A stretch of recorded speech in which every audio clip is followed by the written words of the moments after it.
So, because when people are searching in Google, and think of your own habits here, quite often it's articles that come up, not websites. You want your blog to then be coming up as a solution. Welcome to the Business Behind Your Business. And today we're going to be looking at an aspect for business owners that is quite important at this time when we're looking for more sales. And that's part of the marketing process. But we're going to look at something specific about marketing, and we're going to look at what we call content marketing. Now, what we've done here is we've got somebody that's an expert in this field, because that's what we want to get in front of you. We want to get the experts giving you, as owners of your business, the right advice from the right people. So we welcome today Leanne Shelton from Right Time Marketing.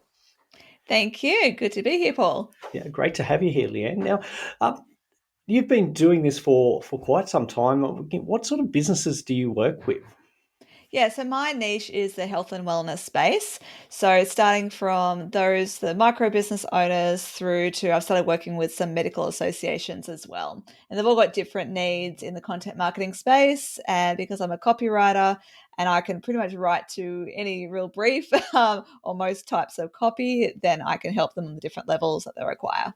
Okay, so that's good to know. So there's a couple of things I think we need to get clear before we delve into this in detail. So we mentioned content marketing, but you just mentioned that you're a copywriter. And now just let's clarify, what does a copywriter actually do? So a copywriter, not to be mistaken by the legal copyright symbol, that often happens. So copywriting is basically writing the words for your marketing. So content marketing, I guess you could say, is the term, and copywriting is the method used to make it all come together. You need to get the words. So a copywriter is the person who will write it for you, will take a brief on what you require, get into your headspace. It's usually ghostwritten. So I'm pretending to be you. Most of the time, like as a copywriter, your name isn't actually on it. It's the client's name that's writing it. So for example, if it's a blog, it would actually be the general manager, director's name, not the copywriter's. So since you're doing it as a ghostwritten piece, you need to kind of get into the headspace of the client and know the tone of voice, their audience's needs, their problems, what solutions you're offering. And with all that kind of background knowledge, write the blogs, write the website copy, write the social media posts, sales pages, emails, all that kind of stuff. So that's pretty much what I do. I just get into your head a little bit and I try to speak on your behalf, but get that message right and get that clarity so that it lands on the right people at the right time. Okay, so that's a very good summary of what it actually is.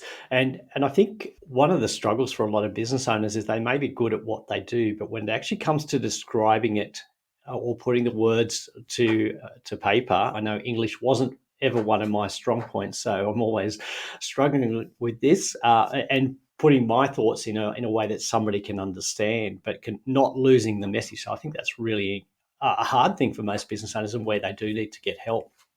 Yeah, and quite often you're too close to your own product or service. So you understand the jargon, you know what you're all about, but you forget that your audience doesn't necessarily. So what I say is try to think about them. Like don't write and many people, business owners fall into this trap of their website, their content's all about we do this, we do that, we do that. No, you need to actually be addressing the other person first. They need to be nodding along. This is where I love like hypothetical questions at the beginning of content, because it gets people nodding along going, yes, you get where I'm at, you get me. And then you come in with, we get you, here's the solution that we provide. And then it makes such a much bigger impact than when you guys like, listen to us, we're great, we're great. No, you need to give them a reason why they should listen to you. Absolutely. That's good. So you mentioned websites, and we've had a previous discussion or several episodes ago with Claire Wendell where she mentioned that one of the biggest delays in a business getting their website published is they don't know what to write. Now, content marketing is pretty broad, different purposes, but website is one of them. And is that a good place to start for a business with content marketing? Yeah, so a website, obviously, it's key for whether people are stumbling across it via SEO, search engine optimization in a search, or if they've met you or heard about you across socials or something, and they're using it as a reference point to kind of just kind of a bit of research, go, oh yeah, what are they actually about? And kind of build a bit more confidence before they reach out and do business with you. So it's obviously key to have a step back and think about what you represent, your values, the message you want to get out there, and have that clear on your website. And obviously, you think of keywords that people are going to be searching if it is based on a stumble across approach, but also have it looking nice and pretty. That's where the designers come in. But yeah, quite often you have a beautiful website, but the message just falls short and it just doesn't say enough. Maybe it's too vague. And this is where you really have to spend that time thinking about what are all the pain points of the client, mapping all that out, your solution for each one, and then making sure your website is easy to navigate accordingly. Mm. So yeah, there's no point getting somebody to your website and spending a lot of money on advertising and yes, Google ads, Facebook ads to get them to your website if when they get there, the message doesn't tell them what they need to hear or doesn't tell them about you in the way that they want to hear about you. Yeah, actually, on that, yes, that whole you part, I'm very big on having an about page, and because people buy from people, so it's I actually get frustrated when I go to an about page and it's just a summary of the business. We launched in this year and our mission and vision and blah blah blah. That's great. But I want to hear the human story. Why did you get into that business? What drives you? What's your passion? Who's who on your team? Put photos of your faces. It just as an emotional level, that just makes such a difference. I'm actually talking with a client at the moment. They've wanted to keep their personal story out of it, but the whole drive, it's all about soft foods for people with dysphagia who can't chew or swallow properly, and it's all about comes from caring from a mother. And that story, if you can say that I've been in your shoes, I know exactly how you're feeling. I was dealing with these problems myself. It just adds a whole other level to your marketing because it's not just I'm in this to make a lot of money. It's like no, I'm in this because I have a reason, and people then connect with that reason. Mm. Yeah, so you mentioned we do business with people, so it's good to understand that background. And look, I think I'm guilty of this because I'm an accountant, and we tend to stick to the technical.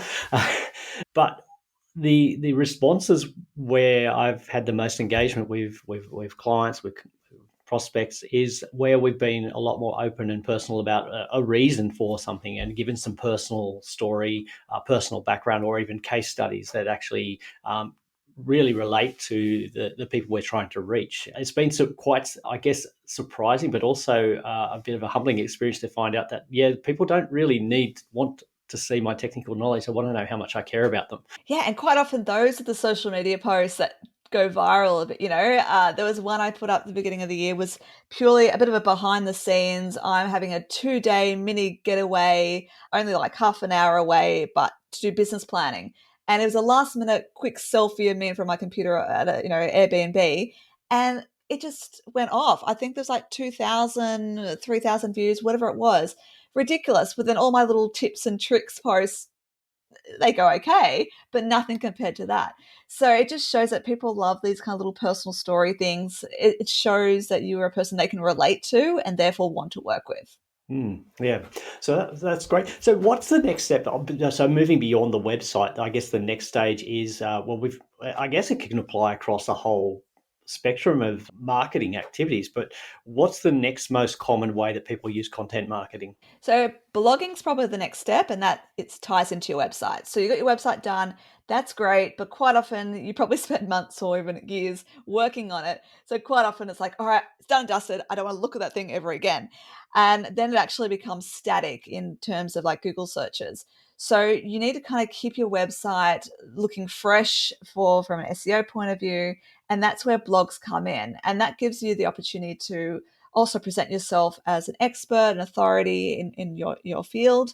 And also, so you can then direct people to it via your newsletter, which is obviously part of the content marketing strategy. And also, people are going to find it when they're doing searches in Google. So, because when people are searching in Google, and think of your own habits here, quite often it's articles that come up, not websites. So, you need to have these blogs answering, and it could pretty much you start by going through your FAQs. You may have a short paragraph on your website, but flesh them out into a blog, Because if people are typing those questions into Google, you want your blog to then be coming up as a solution. So blogging is probably one of the next steps. And then you go from there, you repurpose the blog. So don't just put it up there and then leave it alone. You can then create easily 5 social media posts from a 500-word blog. Go to Canva, canva.com, love it. There's a free version and paid. Create a cute little graphic and a little extract from your blog with a link to read more. Put those posts over the next 5 days, 5 weeks, 5 months, whatever it is, and you can obviously then repeat those later on. And then you also then feature the blog in your newsletter. It could be a monthly newsletter. Check out our latest blog. There's a link there. You could even do little videos put up on YouTube promoting that blog too, or even it's a YouTube clip of you basically reading and talking through that blog. Because everyone consumes media differently. Some prefer to read it, some prefer to watch YouTube. So this is where the content marketing starts to all kind of take place. You start with one key piece of content, like a blog, and then it branches out. And so obviously, if you also have a program or a course you want to launch, then that program becomes the key piece of content. And then you create social media posts from it. You create newsletters or email communications with extracts of what it's all about. Communicate that way. Videos with teasers, webinars. So this is then how it all ties together. You need something to begin with, and then it all feeds on from that. Mm.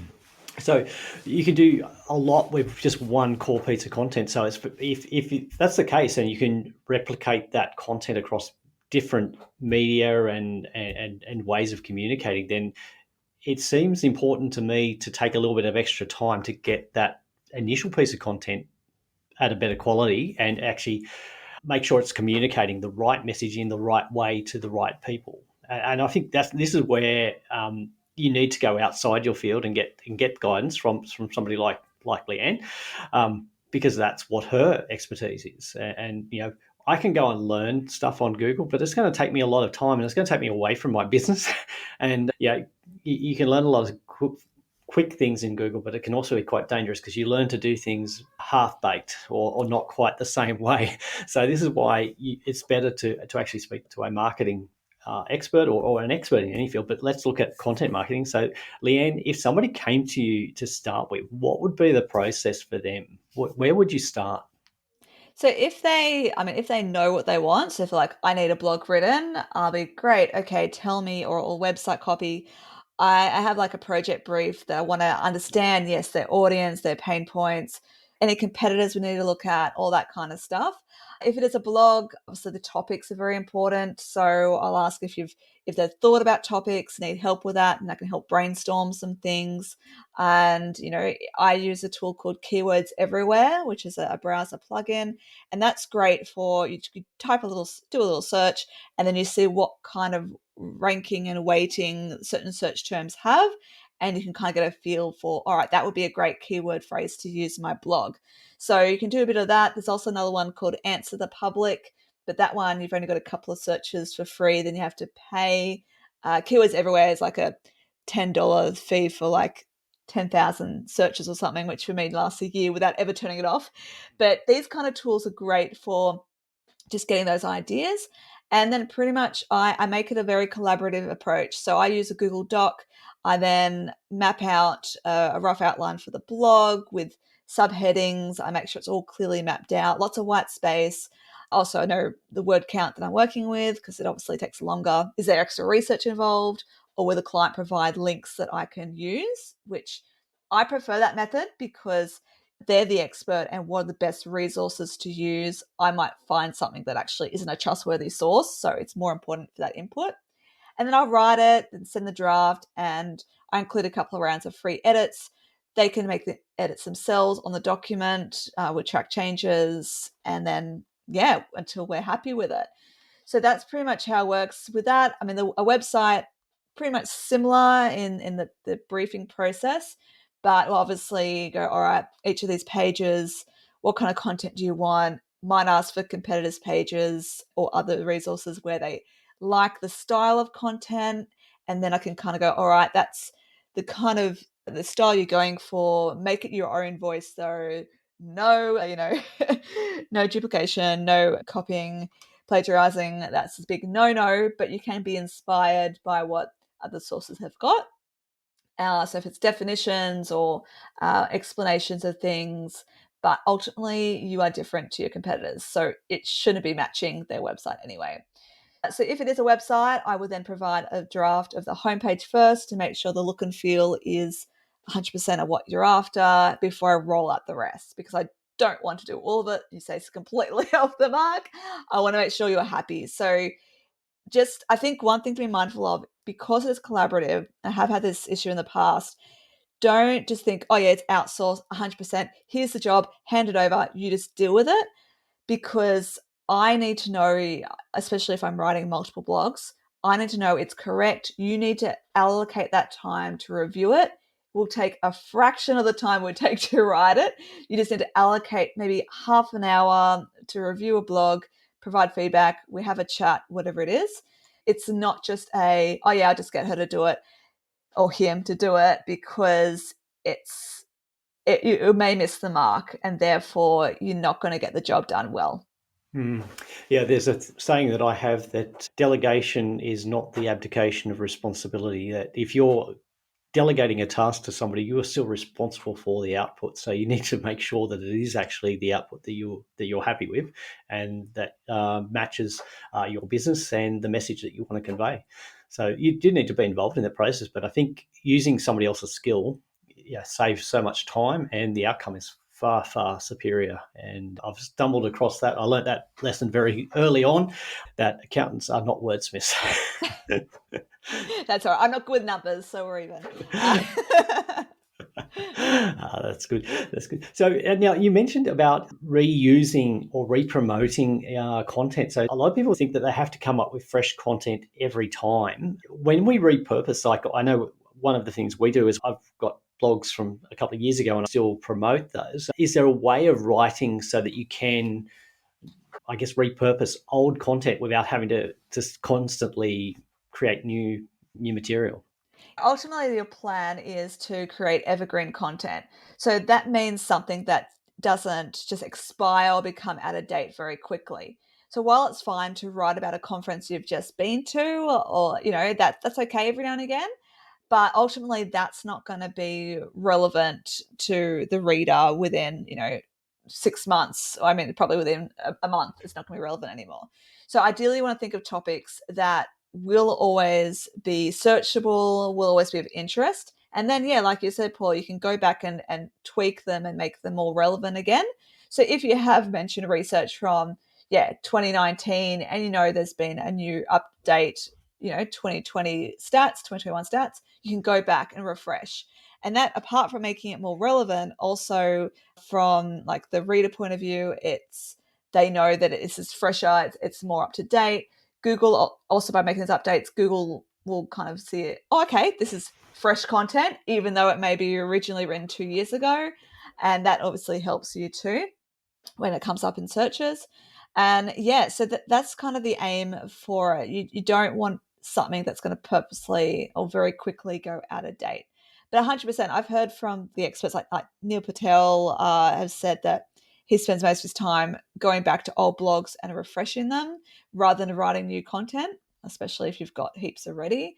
And that's, yeah, don't forget about the stuff that you've got in the past. Go back, give them a refresh, a facelift, and then reshare them again. Because I mean, there could be some things that you might have posted a year ago with COVID, and that's kind of been a resurgence lately. So therefore, it's become relevant again. No harm in resharing it, because you forget that not everyone in your audience, well, one, was around a year ago. You may have grown your audience. Or two, with the algorithms and all the different social media platforms and things, there's no guarantee they even saw it in the first place. And hey, they happen to see it a second time. So what? Maybe they missed it the first time or they read it, but now it may hit home. It will be a great refresher for them. So there's absolutely no harm in doing it. Great, fantastic. So, Leanne, if businesses were going to do one thing to get started, what would be the key thing that they need to do? With content strategy in general? Yeah, yes, I know it's a big area.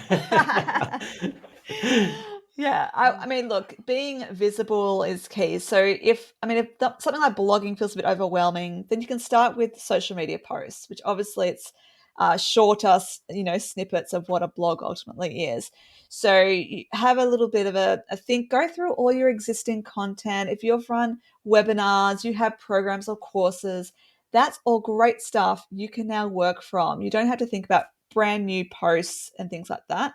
Just go through a past course outline program, pick out some extracts. Like I said before, go to Canva, create a little graphic, and then just as your call to action, just say, reach out if you have any questions or ask questions right then there. How do you feel about this? What are your thoughts? And that then builds engagement. So it's just at least get something happening. And the idea ultimately, you'd love to have continuous, consistent content on social media. People also get a regular newsletter from you, whether it's monthly, fortnightly, weekly, whatever, based on your audience. And then if you also are at like networking events and being physically visible, it all plays a great part because I get the feedback of, Leanne, I feel like you're everywhere because I'm popping up on different channels. And as the algorithms work, if they are reading stuff and commenting on your socials, your stuff's going to go to the top of the news feed. It's going to be the first thing they see, and they're more likely to think of you, like if a suitable problem that you solve arises. Well, that's some great advice there. So, Leanne, if somebody listening wants to get in contact with you and get started on this process, how do they get in contact with you? Yeah, so you can either pop me an email at leanne@righttimemarketing.com.au, and that's right as in you write with a pen. I love a good pun. So yeah, the website, righttimemarketing.com.au, and you can find me on LinkedIn, Leanne Shelton. I'm pretty sure I'm one of the only ones there, and also Instagram, Leanne Shelton 247. But yeah, I also have a podcast too called Marketing and Me, and that one is a mixture of solo and guest episodes all about marketing and business growth, predominantly aimed at health and wellness business owners, but it's actually relevant for pretty much everyone with a business. And there's also episodes there based on the health and wellness side of things. So even if you don't have a business, there's still some really great episodes there. So come check it out and let me know your thoughts.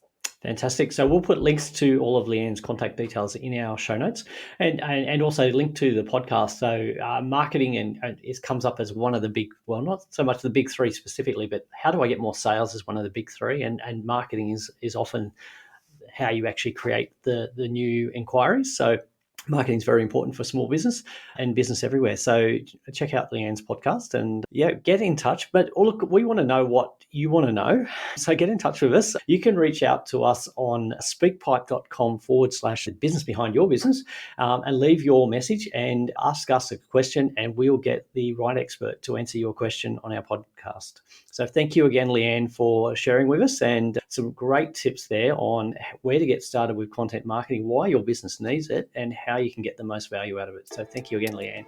Thanks, Paul. Thanks for listening. Do you have a question you'd like our team of experts to answer? If you do, send your question to podcast@thebusinessbehindyourbusiness.com. To hear more from The Business Behind Your Business, don't forget to subscribe using your favourite podcast player. Or you can visit the businessbehindyourbusiness.com website.